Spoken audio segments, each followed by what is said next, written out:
नमस्कार दोस्तों, आप सबका स्वागत है मेरे इस चैनल पे। यदि आप क्लास 10th में चाहते हैं आपका मैथ में 9% अधिक अंक आए तो आप बिल्कुल सही वीडियो पाए हैं, क्योंकि आपको इस चैनल पे मिलता है क्लास के प्रत्येक चैप्टर का प्रत्येक एक्सरसाइज का एकदम आसान भाषा में एक्सप्लेनेशन, ताकि आप खुद से किसी भी क्वेश्चन को सॉल्व कर सकें। तो बन रहे वीडियो का अंत तक। यदि आपको वीडियो पसंद पड़े तो वीडियो को लाइक करें, चैनल को सब्सक्राइब करें और बेल वाला आइकन को दबाना ना भूलें, क्योंकि बेल दबाने से मेरे इस चैनल का लेटेस्ट अपडेट आप तक पहुंचेगा। तो चलिए बिना टाइम को वेस्ट करते हुए हम लोग क्वेश्चन को सॉल्व करना शुरू करते हैं। तो दोस्तों, आज के इस वीडियो में पढ़ने वाले हैं आपका अर्थमेटिक प्रोग्रेशन का एक्सरसाइज 5.3 का क्वेश्चन 4। चलो समझते हैं आपका क्वेश्चन 4 कह क्या रहा है। कह रहा है how many terms of the AP 9, 17, 25 so on must be taken to give a sum of 636। आज हिंदी मतलब ये हुआ कि कह रहा है किसी एपी का एक टर्म दिया गया है 9, 17, 25। ऐसे ऐसे कितना टर्म लेंगे तो तुम्हारा 636 होगा, उनको सबको ऐड करने पे। तो देखो क्या सॉल्व करते हैं। तो तुम यहाँ पे लिखो गिवन दैट देखो जो इंफॉर्मेशन यहाँ पे दिया गया है उसी का यूज करते हुए हम इसको सॉल्व करेंगे। तो क्या हमको दे रखा है, फर्स्ट टर्म क्या है तुम्हारा 9, तो दे रखा है यहाँ पे first term a equal to 9।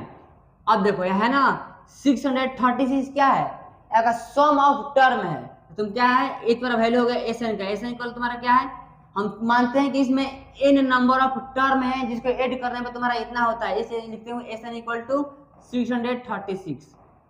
ये हो गया। अब ये देखो कॉमन डिफरेंस क्या है आपका, कॉमन डिफरेंस कैसे निकालते हैं, T2 माइनस T1। यहाँ लिखो नाउ कॉमन डिफरेंस, तो क्या होगा T2 माइनस T1। T2 कितना है यहाँ पे 17 माइनस 9 कितना तुम्हारा होगा 8 आ गया ना। तो हम क्या लिखेंगे ना, देन एसएन इक्वल टू क्या होता है n/2 और 2a plus n minus 1 into D. अगर फॉर्मूला एसएन का होता है तो देखो एसएन का वैल्यू क्या दे रखा है आपका 636, तो लिख दो यहाँ पे 636 और n/2 हमको इसमें निकालना है n का वैल्यू, ठीक है ना। तो अब 100 का वैल्यू पुट करेंगे और n का वैल्यू निकालेंगे। अब क्या लिखो सॉल्व कर देना है। तुम्हारा क्या आ गया यहाँ पे 2 इंटू एक मान कितना है 9 प्लस n माइनस 1 डी का वैल्यू कितना है आपका 8। अब इतना से बताना चाहिए, फास्ट आप लोग सॉल्व कर लीजिए। तो क्या आपका हो जाएगा यहाँ पे 636 इंटू 2 और n into 18 plus 8n minus 8, क्या आपका हो जाएगा 636 इंटू 2। अब देखो सब में क्या कॉमन है, 2 कॉमन है ना, तुम्हारा क्या हो जाएगा यहाँ पे n को आप लोग बाहर निकाल लो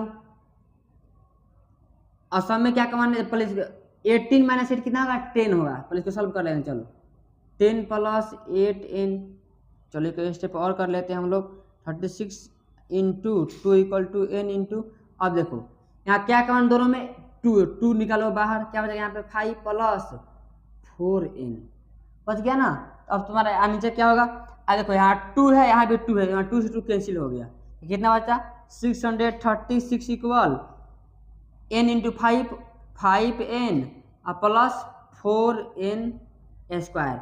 अब यहाँ बन गया क्वाड्रेटिक इक्वेशन। तो हम इसको सॉल्व करेंगे तब आएगा n का वैल्यू, जो आएगा n का वैल्यू आपका आंसर होगा। इसको हम यहाँ पे सॉल्व करते हैं, क्या होगा आपका यहाँ पे 5n, चलो पहले इसको लिखते हैं 4n square plus 5n equal कितना है 636 है। इसको लेते हैं अंदर, तुम्हारा क्या हो जाएगा 4n square plus 5n minus 636 equal to 0। दोस्तों यहाँ पे इसका करना फैक्टर क्या है, थोड़ा मुश्किल है, तो हम यहाँ लगा देंगे सीधा साधा फार्मूला। तो क्या तुम्हारा होता है n इक्वल होता है आपका minus b plus minus under root b square minus 4ac upon 2a होता है ना।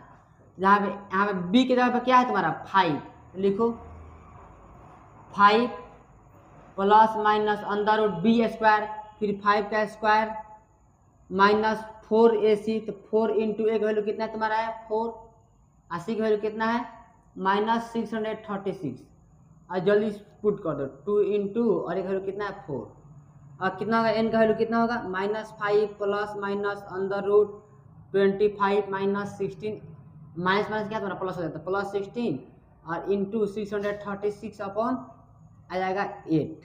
अब क्या होगा, तो आपका n इक्वल हो जाएगा कितना, -5 प्लस माइनस अंडर रूट और 25 प्लस इतना इंटू इतना, तो यहाँ साइड कर लेते हैं हम लोग 636 इंटू 16। जैसे जो हम बचपन में पढ़े हैं वही ट्रिक से करेंगे, ये नहीं कि अवता है करना है, जल्दबाजी करना है, नहीं करना है। हमको ऐसा करना है कि हमारा आंसर आ जाए करेक्ट, क्योंकि बोर्ड के एग्जाम में आंसर आएगा सही, आपका स्टेप रहेगा सही, तो आपका फुल मार्क्स मिलेगा। ये नहीं कि फास्ट करें और आंसर आ जाए गलती, तो उसका कुछ मतलब बनता नहीं है। तो हम आसान से करेंगे, देखो 6 इंटू 6 कितना होगा, 36 का 6, 3 कैरी किया और 6 की जाए 18 या 3 21, फिर 2 कैरी किया और 6 इंटू 6 कितना होगा 36 और 2 38, क्या है 6 3 और 6, तो 6 7 1 और 0 इतना आ गया ना। तो लिख दो यहाँ पे 10176 अपॉन कितना है 8। सॉल्व करो, कितना का n का value -5 plus minus under root 6 और 5 11 का 1 कैरी किया 7 2 9 1 0, फिर 1 कैरी किया 1 और 1 2 और 0 1 अपॉन 8 आ गया ना। देखो अब हमको निकालना है इसका स्क्वायर रूट। चलो हम इसका पढ़ते हैं, एक स्मार्ट ट्रिक कैसे इसका निकालते हैं स्क्वायर रूट। देखो आपका जो भी नंबर यहाँ रहेगा, यहाँ पे 10201 है ना, तो यहाँ पे लिखो, यहाँ पे लिखो क्या 10201। अब देखो यहाँ लास्ट में क्या है 1 है ना, तो आप देखो किस डिजिट के स्क्वायर करने पर लास्ट में 1 आता है, तो 1 का आता है और 9 का। 9 का स्क्वायर क्या होता है 81, तो लास्ट में कितना आता है 1। 1 का स्क्वायर क्या होता है 1, ये लिखो। आज इसको छाट दो, मेरा क्या होता है 102, इसको लिखो। और 102 से छोटा कौन ऐसा नंबर है जो परफेक्ट स्क्वायर है, तो क्या है 100, तो क्या लिख सकते हैं 10 का स्क्वायर। ऐसे बड़ा एक ले लो, यहाँ पे 11 का स्क्वायर। तो यहाँ पे 10 है ना, यहाँ भी 10 लिखो और यहाँ भी लिखो 10। इसका आपका आंसर या तो ये होगा या तो ये होगा, इसका स्क्वायर रूट या तो ये होगा या तो ये होगा। अब दोनों में कन्फर्म कैसे करेंगे, तब इसका क्या करेंगे मल्टीप्लाई, तो 10 इंटू 11 कितना आ गया 110। अब 102 क्या है, इससे छोटा है ना, इसमें जो छोटा होगा हो जाएगा, तो मतलब आंसर का ये होगा 101, इसका होगा स्क्वायर रूट। तो इसको लिखो यहाँ पे n equal to -5 plus minus 101/8। अब देखो अब n का वैल्यू तो होगा तो क्या होगा, देखो यहाँ पे क्या है प्लस माइनस है ना, तो एक बार हम लेंगे n का वैल्यू पॉजिटिव और एक बार लेंगे निगेटिव। तो हम यहाँ पे ले रहे हैं 4 पॉजिटिव वैल्यू, क्या पॉजिटिव 4 पॉजिटिव वैल्यू, क्या तुम्हारा होगा n इक्वल टू -5 और प्लस 101/8, तो क्या आपका हो जाएगा 96/8, मतलब इतना कट जाएगा 12 बार में, कट जाएगा ना। तो आगे n का वैल्यू क्या आएगा 12 आ गया। अब देखो इसको आगे हम कैसे सॉल्व करेंगे, अब एक बार लेंगे इसका निगेटिव वैल्यू, तो क्या लिखेंगे टेकिंग